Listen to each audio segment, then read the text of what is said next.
नमस्कार सभी विद्यार्थियों को मेरा प्यार भरा एक बार फिर से नमस्कार।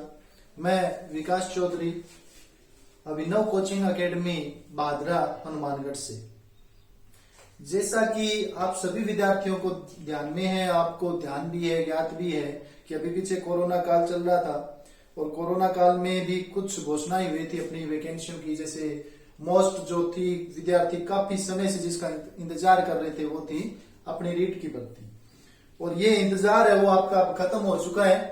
31,000 के लगभग प्लस पोस्ट है आपकी रीट के लिए, L1 और L2 वाले विद्यार्थियों के लिए एक नया अवसर लेके आई।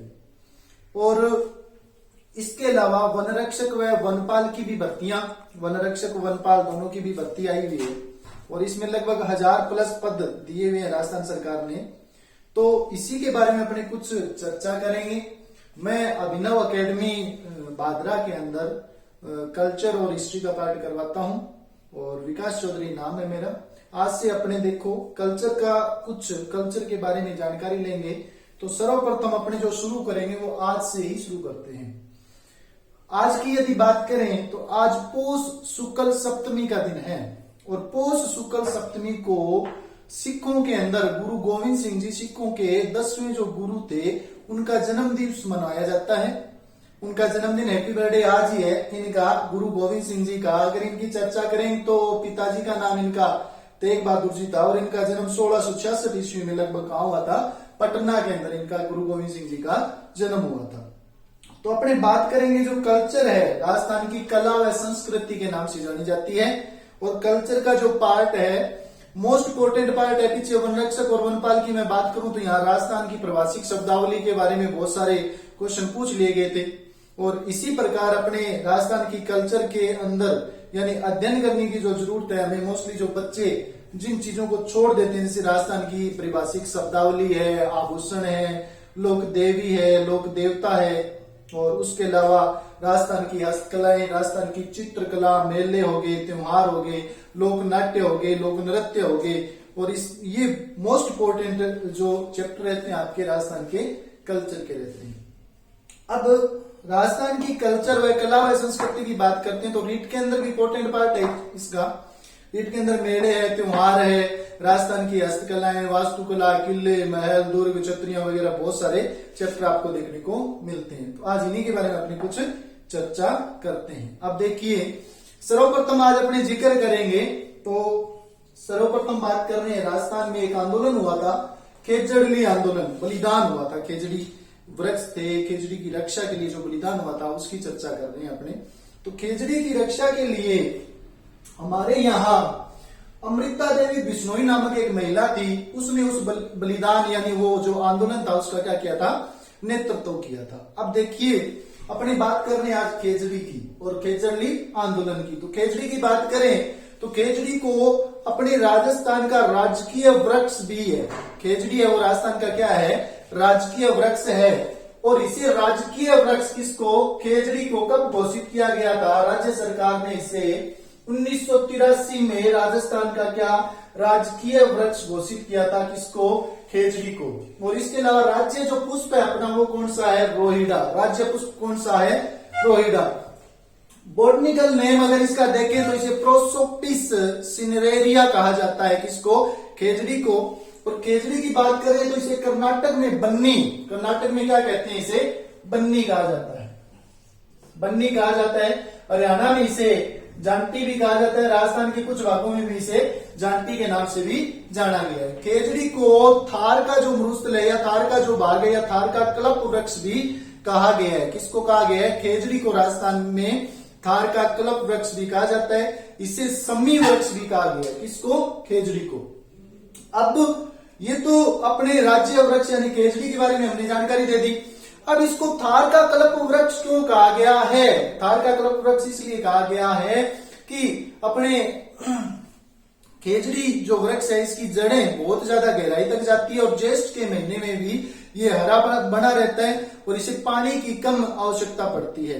और जो महाभारत काल में जब पांडव थे, पांडवों को जो अज्ञातवास मिला था एक वर्ष के लिए, तो उस समय इन्होंने अपने हथियार जो थे, अपने अस्त्र शस्त्र भी पांडवों ने महाभारत काल के दौरान कहां छिपाए थे, इसी खेजड़ी वृक्ष के अंदर छिपाए थे। उसके अलावा कुछ और बात करें तो विजयादशमी के दिन यानी दशहरे के दिन खेजड़ी की पूजा की जाती है। किसकी पूजा की जाएगी? खेजड़ी की पूजा की जाएगी। अब देखिए खेजड़ी जो आंदोलन हुआ ये कहाँ हुआ, कैसे इसकी शुरुआत हुई, इसकी चर्चा करते हैं अपनी। खेजड़ी आंदोलन की अपने बात कर रहे हैं तो खेजड़ी जो आंदोलन हुआ था ईस्वी सन 1730 में, ईस्वी सन 1730 में मंगलवार का दिन था और 12 सितंबर की बात है। कब की बात है? 12 सितंबर 1730 ईस्वी सन। और दिन कौन सा था? मंगलवार को। और विक्रम संवत की यदि अपने बात करें तो विक्रम संवत 1787 और महीना कौन सा था? भाद्रपद शुक्ल पक्ष की दशमी थी। इस दिन जो जोधपुर है अपना, जोधपुर जो रियासत थी, जोधपुर के महाराजा थे उस समय अभय सिंह। महाराजा कौन थे? अभय सिंह थे। और अभय सिंह का जो सेनापति है या मंत्री है वो थे गिरधरदास। अभय सिंह का मंत्री या सेनापति कौन था? गिरधरदास। इनको महल बनाने के लिए और महल में खिड़कियां किवाड़ वगैरह लगाने के लिए किसकी आवश्यकता थी? लकड़ियों की आवश्यकता थी। और लकड़ियां कहाँ मिलती इनको? खेजड़ी गांव में। कौन से गांव में मिलती? खेजड़ी गांव में। खेजड़ी के सर्वाधिक वृक्ष थे। तो गिरधरदास को आदेश दिया कि आप कैसे भी करके लकड़ियों की क्या करो? व्यवस्था करो, हमें लकड़ी चाहिए। तो गिरधरदास कहाँ पहुंचा? गिरधरदास जा पहुंचा खेजड़ी गांव में। कहाँ जा पहुंचा? यह खेजड़ी गांव में पहुंच गया। अब खेजड़ी गांव में सुबह सुबह ये जैसे ही पहुंचे, कौन? गिरधरदास जी, तो इन्होंने वहां अपने सैनिकों को आदेश दिया और खेजड़ी के वृक्ष काटने को कहा गया। लेकिन जैसे ही अमृता देवी बिश्नोई ने देखा कि कुछ सैनिक आए हुए हैं और वो खेजड़ी के वृक्षों को काट रहे हैं। अब अमृता देवी बिश्नोई है, ये बेनीवाल जाति की थी। जाति कौन सी थी इसकी? बेनीवाल और बिश्नोई थी। और बिश्नोइयों में जाम्बोजी की परंपरा है। जाम्बोजी ने कहा था कि शीश सटे भी रूख बचे तो भी सस्तो जान। शीश सटे रूख बचे तो भी सस्तो जान, यानी सिर कटने से भी यदि वृक्ष की रक्षा होती है, पेड़ों की रक्षा होती है तो भी वो क्या है? सस्ता है। क्योंकि पेड़ है वो जीवन दाता है। इंसान के जीवन दाता कौन है? पेड़। यानी मोस्टली सीधी सी बात है कि पेड़ ही ना हो तो ऑक्सीजन को नहीं तो जीवन भी को नहीं। ऑक्सीजन के बिना क्या नहीं है? जीवन नहीं है। अब अपने बात करते हैं 1730 ईस्वी सन और विक्रमी संवत 1787 भाद्रपद शुक्ल दशमी। तारीख कौन सी है? 12 सितंबर। बार कौन सा था? मंगलवार। कौन सा दिन था? मंगलवार का दिन था। ठीक है। अब होता क्या है कि दिन के दिन जी अमृता देवी बिश्नोई उठी, उठता ही मुंह धोयो, देखो सैनिक खड़े। एक क्या में खड़े? सैनिक क्यों खड़े हैं? सैनिक खड़े थे वृक्षों को काटने के लिए। अब अमृता देवी बिश्नोई ने जाके किसके पास पहुंची? सीधी गिरधरदास के पास पहुंची। जाकर कहा भी हाँ भी आपका यहाँ क्या काम है? क्या जी? हमें लकड़ी चाहिए और हम खेजड़ी के वृक्ष काट रहे हैं। ये आदेश है किसका? महाराणा का। किसका? महाराजा। महाराजा कौन था उस समय? अभय सिंह थे। अभय सिंह का क्या ये आदेश है। तो गिरधरदास को मना किया कि हम यहाँ वृक्ष नहीं काटने देंगे।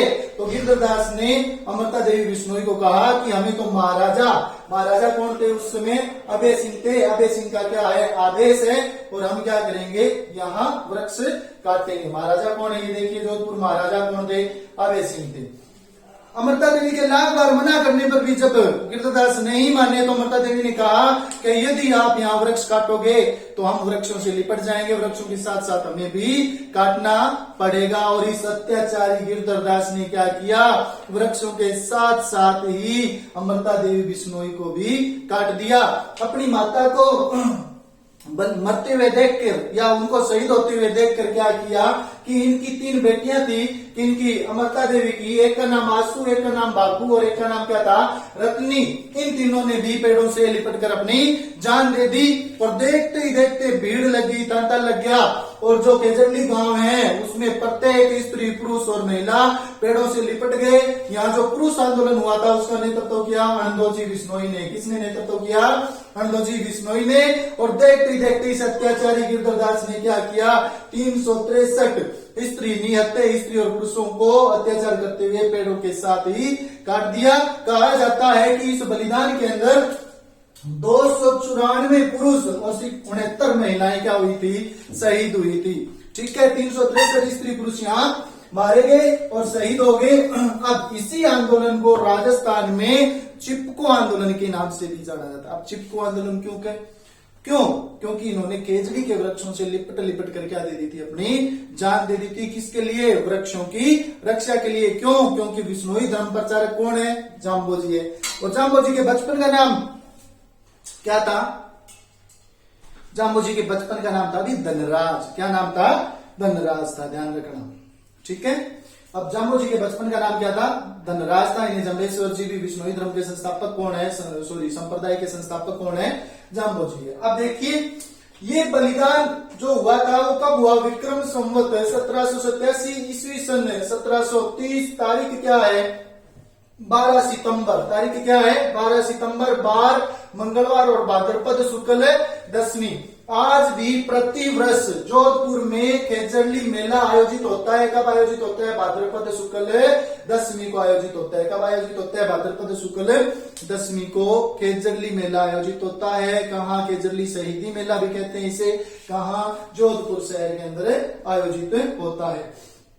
अब जो खेजड़ली दिवस है ये भी मनाना प्रारंभ हो गया खेजड़ली आंदोलन को महत्व देते हुए, इनको याद करते हुए। तो 12 सितंबर 1978, 12 सितंबर 1978 को प्रथम बार खेजड़ली दिवस या खेजड़ी दिवस जो है वो मनाया गया। कब मनाया गया? 12 सितंबर 1978। ये बात की थी हमने खेजड़ली जो आंदोलन है उसके बारे में। कौन से आंदोलन के बारे में बात की थी? खेजड़ली। अब मोस्टली कई जगह देखते हैं जैसे खेजड़ली जो गांव है इसका प्राचीन नाम क्या था? गुड्डा बिश्नोईयान। गुड्डा बिश्नोईयान। लेकिन गुड्डा जो मालानी है वो कहां पड़ती है? बाड़मेर में। गुड्डा मालानी कहां पड़ती है? बाड़मेर में, जिसे घोड़ों के तीर्थ स्थल के रूप में जाना जाता है। दोबारा एक बार देख लीजिए, किसी को स्क्रीनशॉट वगैरह लेना है तो वो ले लीजिए, कैप्चर कर लीजिएगा।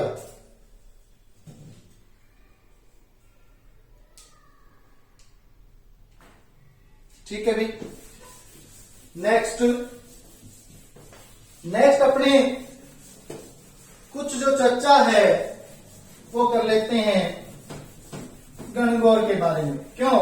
क्योंकि राजस्थान का जो प्रसिद्ध फेस्टिवल है, प्रसिद्ध जो त्योहार है वो कौन सा है? गणगौर। गण कहा जाता है भगवान शिव को और गौर माता पार्वती को। ये क्या है?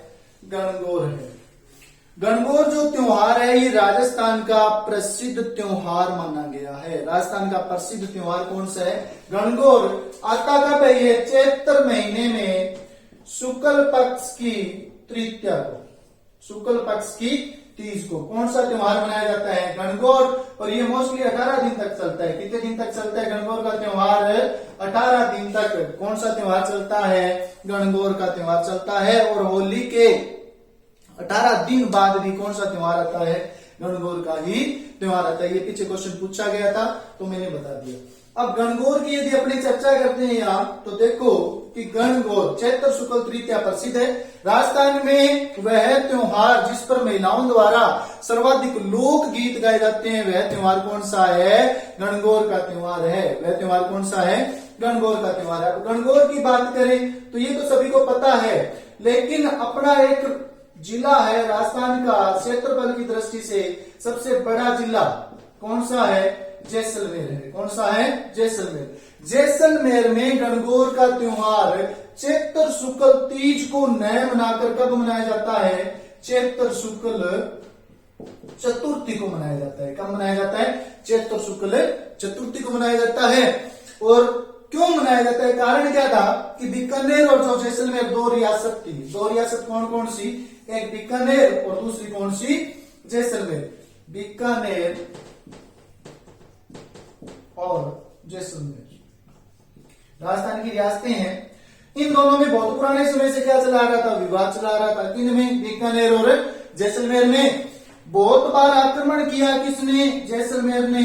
किस पर? बीकानेर पर। और बीकानेर प्रत्येक बार क्या होती है? यहाँ पराजित होती है। यानी हर बार हार का सामना किसे करना पड़ा?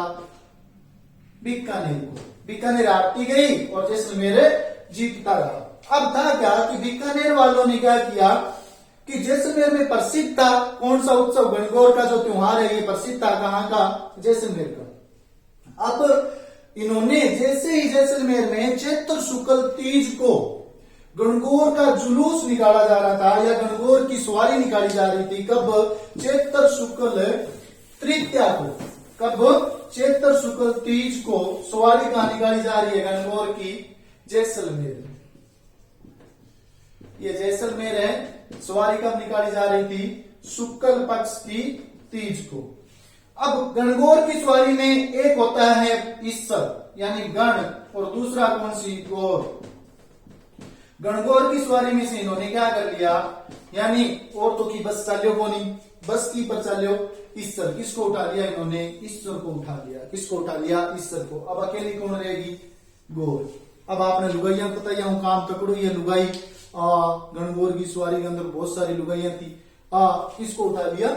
ईश्वर को उठा लिया। अब अकेली गौर की सवारी की यहाँ काट छा। यानी ये बात कौन कह रही है?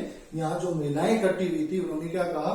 कल सवारी ईश्वर तो है ही को नहीं, तो अकेली गौर की सवारी किया निकाल से। तो लगभग एक दिन इनको सोचने और विचारने में लगा। तब से जैसलमेर रियासत के लोगों ने निर्णय किया कि आज के बाद में हम गणगौर की सवारी कब निकालेंगे?